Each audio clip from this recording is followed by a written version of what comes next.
Today, let's walk through the installation of the ACX scale lock. This accessory makes mobile service using a MAHLE ACX unit a breeze. Prior to assembling the lock, grab a flathead screwdriver, an 8mm box wrench or socket with a ratchet, a 7/16" open end wrench, and a 15/16" open end wrench. First, lock the casters on your ACX machine to prevent movement. Unlock the front panel latch and open the front panel.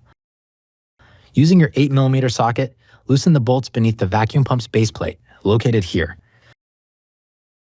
Slide the pump to the right to disengage it from the keyhole slot and gently place it on a raised surface at least 3 inches off the ground.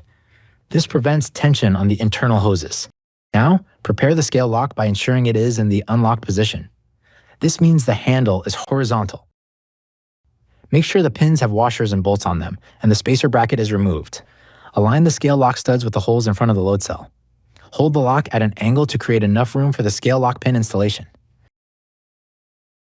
Next, place the spacer bracket down, then insert the pins into the bracket sleeves. Ensure the lock is level and push the spacer bracket parallel to the load cell.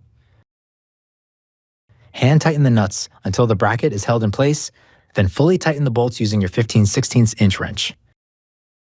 Engage the load cell lock by pulling the handle up. Then attach the provided sticker to the newly installed scale lock and align it with the scale lock handle. With the scale lock engaged, make sure the load cell bracket barely touches the lock nut. Use your 7/16" wrench to adjust the lock nut as needed.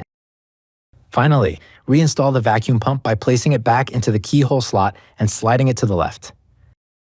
Tighten the 8mm bolt securely, close the front panel, and lock the latch. Your ACX scale lock installation is now complete, and your unit is ready to perform mobile services.